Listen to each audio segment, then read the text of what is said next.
Question आपके screen पर है। क्वेश्चन में आपसे पूछा जा रहा है कि कंपनीज एक्ट 2013 का कौन सा सेक्शन है जो कि लीगल सपोर्ट प्रोवाइड करता है सीएसआर के लिए भारत में। ठीक है दोस्तों, देखिए इसका सही जवाब है सेक्शन नंबर 135। सेक्शन नंबर कितना 135। देखिए होता क्या है कि जो सेक्शन 135 है कंपनीज एक्ट का, ये लीगल फ्रेमवर्क प्रोवाइड करता है सीएसआर के लिए। सीएसआर क्या होता है दोस्तों?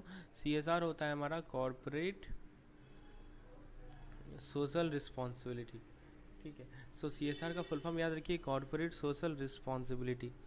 तो इसमें इसमें क्या कहा गया है कि कुछ कंपनीज़ को अपने नेट प्रॉफिट का, देखिए क्या कहा गया है कि जितना भी नेट प्रॉफिट है उसका 2% किसी कंपनी को इन्वेस्ट करना होता है। कहाँ पे? सीएसआर एक्टिविटीज़ में। राइट, सो सीएसआर एक्टिविटीज़ में कितना इन्वेस्टमेंट है? टोटल नेट प्रॉफिट का 2%। राइट, तो ये तो हमारा सेक्शन 135 में कहा गया है। सेक्शन में ये भी कहा गया है कि किस किस तरह के एक्टिविटीज़ को सीएसआर माना जाता है। तो जो बाकी ऑप्शन है सेक्शन 235, सेक्शन 295, ये सभी गलत है। क्योंकि दोस्तों ये जो हमारा सेक्शन नंबर 235 है, ये किसे डील करता है? ये डील करता है ऑडिटर के अपॉइंटमेंट से। किसे डील करता है दोस्तों? ऑडिटर के अपॉइंटमेंट से। सेक्शन नंबर 295 है, ये किसे डील करता है? ये डील करता है वाइंडिंग अप ऑफ कंपनी, यानी कंपनी वाइंडिंग अप हो रही है तो उसे डील करता है। सेक्शन नंबर 195 किसे डील करता है? पेमेंट ऑफ टैक्स से डील करता है। It deals with payment of tax. Right, तो दोस्तों ये ध्यान रखिएगा कि कौन सा सेक्शन इंपॉर्टेंट है। तो इसके बारे में आपको थोड़ा सा और पॉइंट बता दूं। देखिए सेक्शन नंबर 135 के बारे में कुछ पॉइंट ध्यान रखिए। पहला पॉइंट ये ध्यान रखिए कि हर एक वो कंपनी जिनका नेटवर्थ जो है 500 करोड़ से ज़्यादा है, वहाँ पे ये सेक्शन अप्लाई होता है। या यदि टर्नओवर की बात करें, यदि हम टर्नओवर की बात करें तो टर्नओवर जो है 1000 करोड़ से ज़्यादा होगा। राइट, तो नेटवर्थ 5 करोड़ से ज़्यादा, 500 करोड़ से ज़्यादा, और टर्नओवर दोस्तों 1000 करोड़ से ज़्यादा। ठीक है, तो वहाँ पे ये सेक्शन अप्लाई होता है, section 135 of the companies act. ठीक है, या दोस्तों यदि हम नेट प्रॉफिट की बात करें, if you talk about the net profit, तो नेट प्रॉफिट दोस्तों 5 करोड़ से ज़्यादा होगा। ठीक है, तो पहला कंडीशन ये याद रखिएगा। दूसरा पॉइंट ये है कि जो भी कंपनीज इस सेक्शन के अंदर कवर होती हैं, उन्हें क्या बनाना पड़ता है? उन्हें सीएसआर कमिटी बनाना पड़ता है। सीएसआर कमेटी बनाना पड़ता है। ठीक है, तो दोस्तों सीएसआर कहाँ कहाँ कौन कौन से एरिया में स्पेंड करेंगे ये आपको पता होना चाहिए। जैसे कि एजुकेशन, पॉवर्टी एलिवेशन, ठीक है, शिक्षा हो गया दोस्तों, गरीबी हटाना, उसके बाद दोस्तों इन्वायरमेंट प्रोटेक्शन, डिज़ास्टर रिलीफ। तो ये सभी एरियाज़ है जहाँ पे CSR activities most predominantly use होते हैं। तो होपफुली आपको एक एक पॉइंट समझ में आ गया सेक्शन 135 क्या कहता है, इसके अंदर कौन कौन से सेक्शंस आते हैं, सेक्टर्स आते हैं। चलिए आगे बढ़ते हैं। Let's see question number 2। So friends, question number 2 आपके स्क्रीन पर है।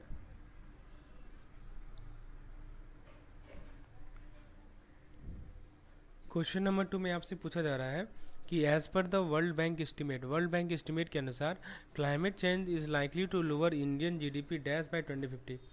दोस्तों कहा जा रहा है कि वर्ल्ड बैंक का जो रिपोर्ट आया है, इसमें क्या कहा जा रहा है कि क्लाइमेट चेंज के कारण भारत का जो जीडीपी है, राइट, सकल घरेलू उत्पाद है, वो कितना परसेंट घट जाएगा टू 2050 तक। सही जवाब है दोस्तों इसका 2.8% पर ईयर, मतलब हर एक साल 2.8% का क्या होगा? घटेगा। तो देखिए मैं इसका कारण बताता हूँ, आखिर इसके पीछे क्या क्या फैक्टर्स है, क्यों घटेगा, मैं समझाता हूँ। सबसे पहले देखिए कि हमारा एग्रीकल्चर प्रोडक्टिविटी कम होना, this is the major predominant reason. दोस्तों जो हमारा एग्रीकल्चर प्रोडक्टिविटी है वो कम होना एक मेजर रीज़न है। दूसरा कारण है कि जो हमारा एक्सट्रीम वेदर इवेंट है, एक्सट्रीम वेदर इवेंट क्या हो गया?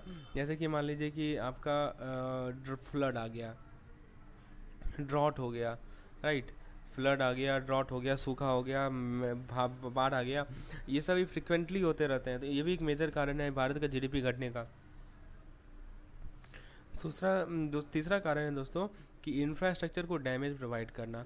राइट, जो भी हमारा इंफ्रास्ट्रक्चर है उसको यदि डैमेज प्रोवाइड किया जाएगा किसी भी क्लाइमेट चेंज रिलेटेड इवेंट से, तो ये भी हमारा एक बहुत इंपॉर्टेंट रीज़न है कि भारत का जीडीपी 2.8% पर ईयर घटेगा। चौथा रीज़न है दोस्तों हेल्थ कॉस्ट बढ़ना। Right, so increase health cost. तो हेल्थ कॉस्ट क्यों बढ़ रहा है? क्योंकि हीट स्ट्रेस हो रहा है। किस कारण से बढ़ रहा है दोस्तों? हीट स्ट्रेस के कारण बढ़ रहा है या दूसरे क्लाइमेट हेल्थ प्रॉब्लम के कारण बढ़ रहा है। तो कहने का मतलब कि जो ऑप्शन ए कर रहा है 6.8% per year, this is wrong, right. तो ये हमारा यूनाइटेड स्टेट का जीडीपी लॉस है। दूसरा ऑप्शन जो कर रहा है, तो दूसरा ऑप्शन सही है, 9.8% जो कर रहा है ये बांग्लादेश का जीडीपी लॉस है। और दोस्तों 0.8% जो कर रहा है ये चाइना का जीडीपी लॉस है। दोस्तों जो आपको ऑप्शन दिए गए हैं वो दूसरे दूसरे कंट्रीज़ के परसेंटेज जीडीपी लॉस के बारे में दिए गए हैं। होपफुली आपको कंसेप्ट क्लियर हो गया होगा। आगे बढ़ते हैं। लेट्स सी द एग्जामिनेशन की तैयारी कर रहे हैं जो कि आगामी अक्टूबर में इसका एग्जामिनेशन का डेट आ चुका है। तो फ्रेंड्स आपके लिए मैं परफेक्ट सॉल्यूशन लाया हूँ। हमारा जो एक्सटेंसिव मॉक टेस्ट प्लान है चारों सब्जेक्ट्स का, INIFS, AFM, PPB, RBWM, उसको डिज़ाइन ही किया गया इस तरह कि इसके माध्यम से आप अपने एग्जामिनेशन को आसानी से क्रैक कर सकते हैं। इसमें दोस्तों आपको daily quizzes, weekly unit wise mock test, ध्यान दीजिएगा मैं डेली क्विजेस की बात कर रहा हूँ, weekly unit wise mock test आपको मिलता है। उसके बाद आपको मॉड्यूल वाइज मंथली आपको मॉड्यूल वाइज टेस्ट मिलता है। और फाइनली आपको फुल लेंथ मॉक टेस्ट मिलता है। यानी 4 चीज़ का कॉम्बिनेशन है, daily quizzes, unit wise weekend quiz, module wise monthly test and 4 full length mock test. तो फ्रेंड्स आपको फुल्ली प्रिपेयर बना देगा आगामी JIV के एग्जामिनेशन के लिए। इसके साथ साथ दोस्तों आपको 4 फुल लेंथ मॉक टेस्ट भी मिलता है। प्रत्येक मॉक टेस्ट का, प्रत्येक क्विजेस का complete solution PDF video explanation भी आपको मिलता है, जो कि हमारे ऐप के माध्यम से आप एक्सेस कर सकते हैं। और साथ ही साथ वेब प्लेटफॉर्म भी अवेलेबल है। मात्र 200 रुपये में दोस्तों आप हमारे JIV and CIV made simple SDG का फुल फॉर्म होता है। तो आपसे पूछा जा रहा है कि इसमें से कौन सा ऐसा स्टेट है जो कि लीड करता है SDG प्रोग्राम में। So which state leads in the SDG index 2021। तो ये जो इंडेक्स है ये दोस्तों ये कब, ये 2021 में बना था। किसने बनाया था? नीति आयोग ने बनाया था। दोस्तों मैं इसका सही जवाब बताता हूँ। इसका सही जवाब है तेलंगाना। तो तेलंगाना जो है इसे लीड करता है, जो SDG इंडिया इंडेक्स 2021 में नीति आयोग के द्वारा प्रिपेयर किया गया। तो इसमें कितना स्कोर था तेलंगाना का? तो 72.5% स्कोर था। तो बेसिकली ये जो इंडेक्स है ना, सो दिस इंडेक्स इज यहाँ पे देखिए लिख रहा है SDG इंडेक्स। तो ये इंडेक्स क्या है? ये इंडेक्स एक कंपोजिट मेजर है स्टेट का क्या परफॉर्मेंस रहा है 17 सस्टेनेबल ग्रुप है। याद रखिएगा कितने सस्टेनेबल ग्रुप है? 17 SDG। मतलब ये 17 SDG में जो स्टेट का परफॉर्मेंस रहा है उसको ये मेज़र करता है, राइट। तो दोस्तों ये जो SDG इंडिया इंडेक्स एक टूल है जिससे आप इंडिया के प्रोग्रेस को ट्रैक कर सकते हैं कि वो SDG को अचीव कर रहा है कि नहीं, सस्टेनेबल डेवलपमेंट गोल को अचीव कर रहा है कि नहीं कर रहा है। तो ये जो इंडेक्स होता है दोस्तों इसमें कुछ इंडिकेटर्स होते हैं जो कि प्रोग्रेस को मेज़र करते हैं। जैसे मैं आपको कुछ इंडिकेटर्स का नाम बताऊं। पहला इंडिकेटर्स है एजुकेशन, दूसरा है दोस्तों जेंडर इकोनॉमिक ग्रोथ, ठीक है। तो दोस्तों SDG इंडेक्स 2021 ने सिग्निफिकेंट प्रोग्रेस किया SDG को अचीव करने में, right. It has made a significant process toward achieving the SDG। Country का जो ओवरऑल स्कोर रहा है इंडेक्स में ये 6 पॉइंट से इम्प्रूव हुआ। It has improve bye 6 point from previous year, ठीक है। लेकिन अभी भी सिग्निफिकेंट चैलेंजेस हैं जो कि फेस करना है। तो आपने समझ में गया कि आपको समझ में आ गया कि SDG इंडेक्स होता क्या है और वो कौन सी राज्य है जो कि इस पार्टिकुलर इंडेक्स में टॉप अव्वल नंबर पे है एज़ पर द इंडेक्स। जो भी हमारा इंडेक्स का रेटिंग था 2021 का, ये भी आपने समझ लिया। चलिए आगे बढ़ते हैं। Let's see the next question. दोस्तों नेक्स्ट क्वेश्चन को आप देखिए, इस क्वेश्चन में आपसे पूछा जा रहा है, let's first of all let me erase it. Okay, now you can see the next question. Next question है कि भारत जो है किस साल तक जीरो इमिशन का टारगेट रखा है, नेट इमिशन जीरो। तो दोस्तों भारत ने टारगेट रखा है नेट जीरो इमिशन का 2070 तक, ठीक है। इसका मतलब ये हुआ कि भारत को बैलेंस करना है अपने किसी ग्रीन हाउस गैस इमिशन। आप इसके बारे में जानते होंगे, राइट। तो ये जो ग्रीन हाउस गैस का जो इमिशन है इसको बैलेंस करना है किसे, कि कितना ग्रीन हाउस गैस इमिट हुआ, कितना उस साल रिमूव हुआ। तो कितना एमिट हुआ एमिट को और कितना रिमूव हुआ, इन दोनों को आपको क्या करना है, बैलेंस करना है, right. This is all green house gas.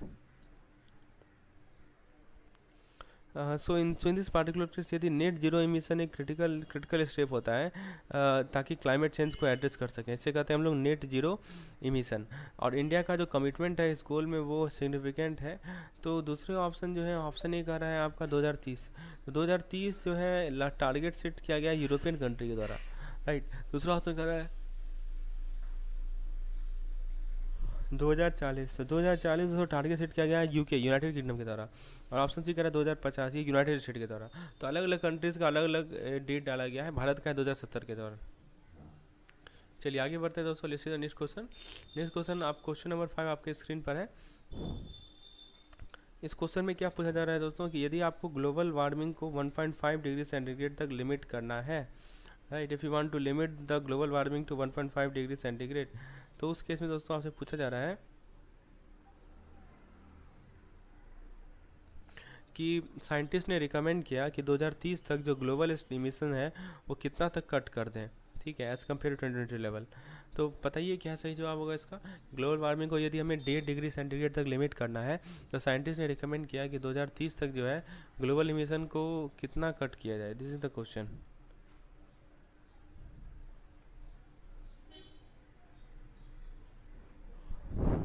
तो फ्रेंड्स देखिए, जो हमारा आईपीसीसी है, आईपीसीसी समझते हैं, आईपीसीसी होता है inter governmental panel on climate change, ठीक है, please remember, inter governmental panel on climate change, IPCC.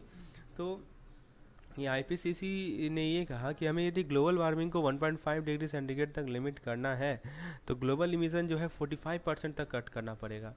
It should be cut to 45%, ठीक है, बाई 2030, मतलब 2030 तक हमें 45% तक इसे कट करना पड़ेगा एज़ कम्पेयर टू 2010 लेवल।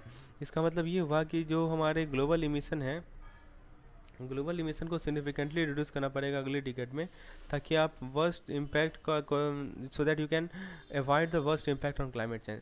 तो बाकी ऑप्शंस हैं, जैसे देखिए आप इसका सही जवाब समझ में आया ना, 45%। अब तो option number a is correct. Option number b का है 25%, तो ये टारगेट सेट किया गया यूरोपियन यूनियन के द्वारा।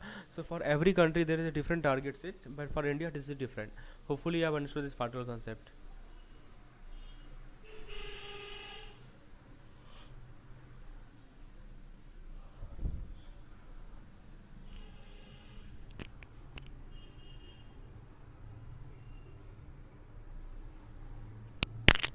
So friends, if you are preparing for JIB 2023, हमारे पास दोस्तों बहुत सारे प्लान्स हैं आपके प्रिपरेशन को और अच्छे करने के लिए। जैसा कि आप देख सकते हैं कि हमारे पास कॉम्प्रिहेंसिव प्लान है, इसके अंदर videos, PDF, mock test, daily quizzes, every aspect you get, ताकि अपने प्रिपेयर को और स्मूथ बना सके। और दोस्तों इसका कॉस्ट है ₹2000 for all 4 subject. At minimal cost of ₹500 per subject you are getting comprehensive plan, and for single subject it cost ₹500। हमारे पास दोस्तों थ्योरी PDF प्लान है, जिसमें आपको थ्योरी, MCQs सारा मिलेगा, ठीक है, सारा मैं प्रोवाइड करता हूँ। दोस्तों इसका कॉस्ट है ₹200 पर सब्जेक्ट, और यदि आप चारों सब्जेक्ट के साथ लेंगे तो इसका कॉस्ट है ₹700। Similarly we have unit wise and full length mock test for so it costs ₹700, 200 per subject and 700 for all subjects. So friends, these are the cost bifurcation of for our JIB 2023. So if you are interested to purchase any of this plan, feel free to WhatsApp me on this particular number, or you can just check out the link of the app which I provided in the comment section. तो दोस्तों description section में आपको इसका link मिल जाएगा, आप जाके वहाँ पे भी इसे एक्सेस कर सकते हैं।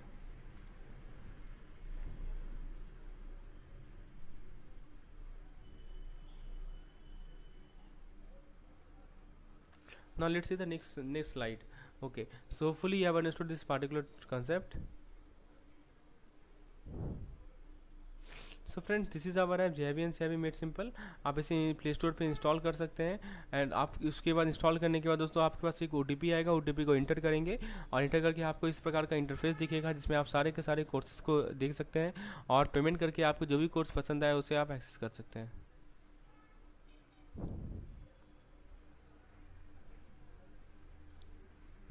Now let's see the next question. दोस्तों नेक्स्ट क्वेश्चन में आपसे क्या पूछा जा रहा है कि भारत ने अब ये इंडिया हैज़ मेड 5 पंचामृत, ठीक है, भारत में 5 पंचामृत हैं, पंचामृत कमिटीज़ है, ठीक है। तो कमिटमेंट 5 पंचामृत कमिटमेंट है ताकि क्लाइमेट चेंज को कॉम्बैट कर सके, राइट। तो आपसे पूछा जा रहा है कि और इसमें टारगेट क्या है, नेट जीरो एमिशन का। तो ये टारगेट कब का रखा गया है, ये बताइए, नेट जीरो एमिशन का टारगेट जो है कब का रखा गया, दिस इज द क्वेश्चन। तो ये आपको पता होना चाहिए कि ये पंचामृत क्या है, क्योंकि सवाल पिछले बार देखा गया, ये सबसे पूछा गया है। So first of all you should know what is this Panchamrit.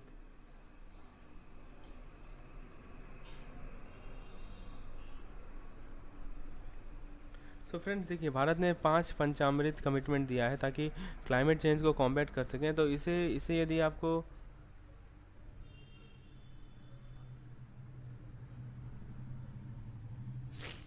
So friends, Bharat ने 5 पंचामृत कमिटमेंट दिया है ताकि क्लाइमेट चेंज को कॉम्बैट कर सके, और टारगेट जो रखा है नेट जीरो मिशन का वो 2070 रखा है। I think we have discuss this particular question in the previous, अभी हमने डिस्कस किया था कि 2070 तक का टारगेट रखा गया है। देखिए इसमें क्या क्या है दोस्तों, इसमें सबसे पहला है कि 500 गीगावाट, ठीक है, 500 गीगावाट, इसको कैपिटल में लिखते हैं, 500 गीगावाट जो है हमारा non fossil fuel energy capacity होना चाहिए। दूसरा है दोस्तों इसमें टारगेट कि जो हमारे 50% of the Indian requirement from consultant, और सो दिस इज सेकेंड। फिर दोस्तों तीसरा है कि हमारा कार्बन इंटेंसिटी, जो कार्बन का इंटेंसिटी है, राइट, कार्बन का इंटेंसिटी जो है उसे हमें 45% तक घटाना है। And finally it is addressing the new way for achieving net zero emission by 2070. So these are the important points, please remember.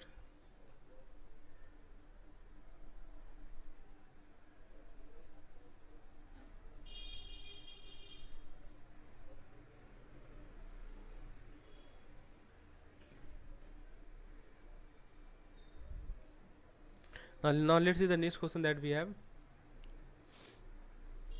ठीक है, नेक्स्ट क्वेश्चन में पूछा जा रहा है आपसे कि भारत ने 5 पंचामृत कमिटमेंट बनाए हैं ताकि क्लाइमेट चेंज को कॉम्बैट कर सके, और ये 500 gigawatt non fossil fuel energy capacity कब तक अचीव करना है। तो I think we have discuss this particular question.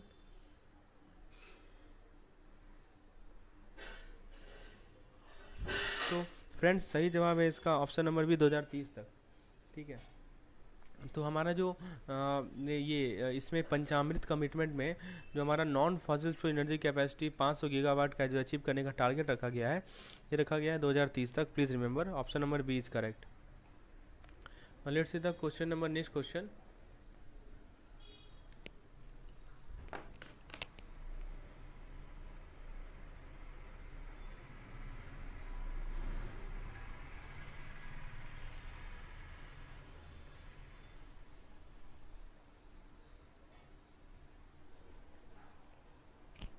Friends next question में आपसे पूछा जा रहा है कि भारत में पंचामृत कमिटमेंट के अंदर जो हमारा क्लाइमेट चेंज में 500 gigawatt, I think we have discuss this question, it is 2030।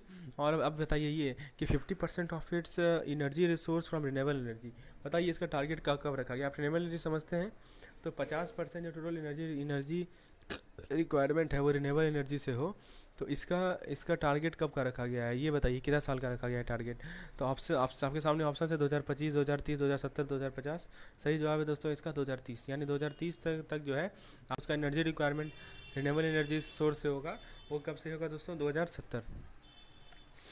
So it is question number 9, it is 2030। Now let's see question number 10। Question number 10 को देखते हैं।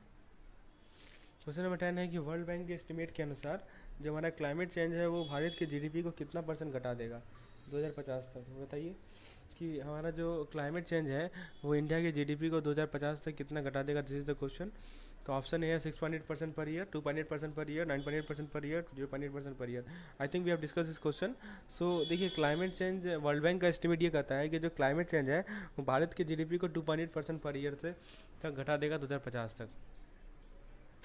नेक्स्ट क्वेश्चन है कि कंपनीज एक्ट 2013 का कौन सा सेक्शन जो कि CSR लीगल सपोर्ट प्रोवाइड करता है CSR का भारत में। दोस्तों we have discuss this particular question, this section number 135, option number a is correct. Now let's see question number 12। भारत में कंपनीज जो है फ्री हैं कि वो अपने ज़्यादा जितना मैंडेट है उससे ज़्यादा वो स्पेंड कर सकते हैं अपने नेट प्रॉफिट का CSR पे किसी भी साल में, और जो एक्सेस अमाउंट है वो सेट ऑफ किया जाएगा under CSR spending obligation in the future year. आपसे पूछा जा रहा है कितना %, राइट। इसको मैं थोड़ा समझाता हूँ दोस्तों, बेसिकली इसके पीछे क्या कंसेप्ट है इस क्वेश्चन के पीछे, let me explain.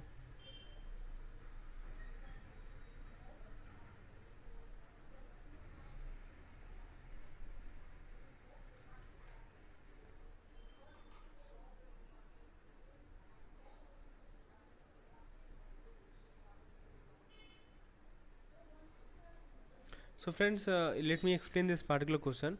Companies are now free to spend more than the mandated -% of their net profit on CSR in 1 year.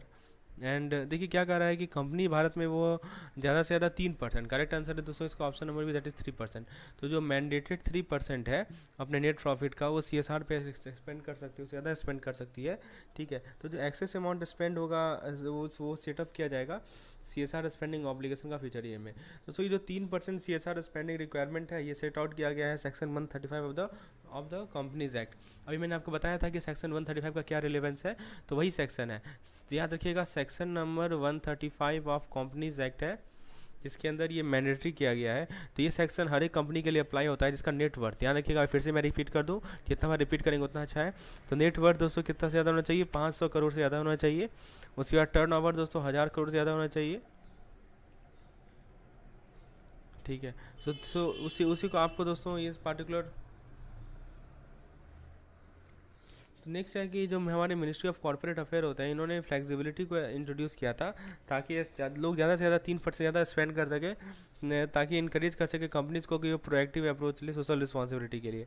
सो तो ये जो फ्लेक्सिबिलिटी है to spend more keys on CSR has been widening by more than so this is a very important point. So option number, I think it is 6%, it is 3%, right?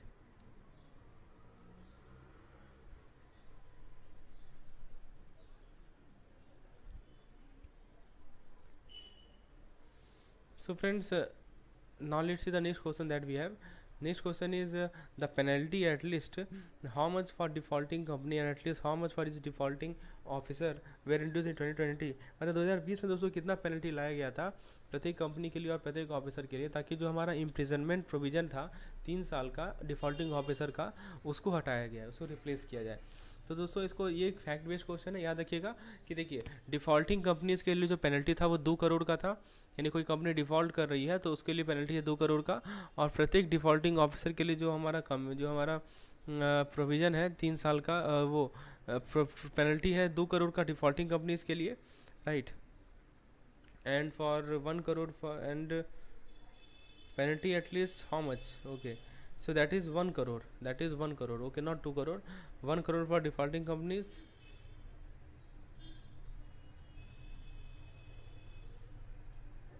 and it is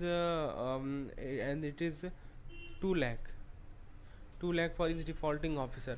तो प्रत्येक डिफ़ॉल्टिंग officer के लिए 2 लाख है और प्रत्येक डिफ़ॉल्टिंग companies के लिए 1 करोड़ है, ठीक है। ये पेनल्टी है, पहले का पेनल्टी से अलग है, 2020 में इसको अमेंडमेंट लाया गया। लास्ट क्वेश्चन है दोस्तों हमारा कि ग्रीन बॉन्ड के रिगार्डिंग कौन सा स्टेटमेंट सही नहीं है।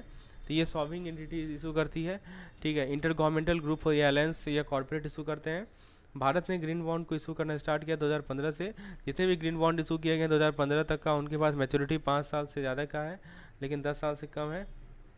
And last option is India से 2015 से भारत जो है वो डिनोमिनेट किया गया पाउंड में। तो जरा ऑप्शन को देखते हैं। So friends, correct answer is option number D, that is issued in US dollar में इशू किया गया था। ना लास्ट क्वेश्चन इज कौन से फाइनेंस को हम लोग फाइनेंशियल अरेंजमेंट करते हैं जो कि स्पेसिफिक होता है प्रोजेक्ट के लिए जो कि इन्वायरमेंटली सस्टेनेबल है, और वैसे प्रोजेक्ट के लिए जो कि हमारे क्लाइमेट चेंज के एस्पेक्ट को अडॉप्ट करते हैं। बताइए वो कौन सा फाइनेंस है। Is it black finance, green finance, red finance, blue finance. Correct answer is green finance. दोस्तों ग्रीन फाइनेंस का डेफिनेशन भी आप देख सकते हैं।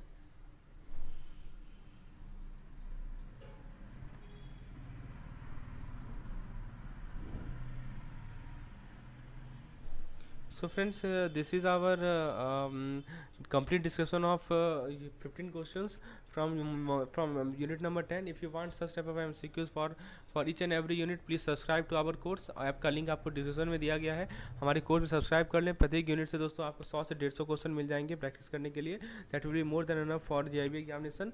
If you think this lesson is useful to you, please like then share and also subscribe our channel to receive instant bell notification of any kind। Thanks for watching।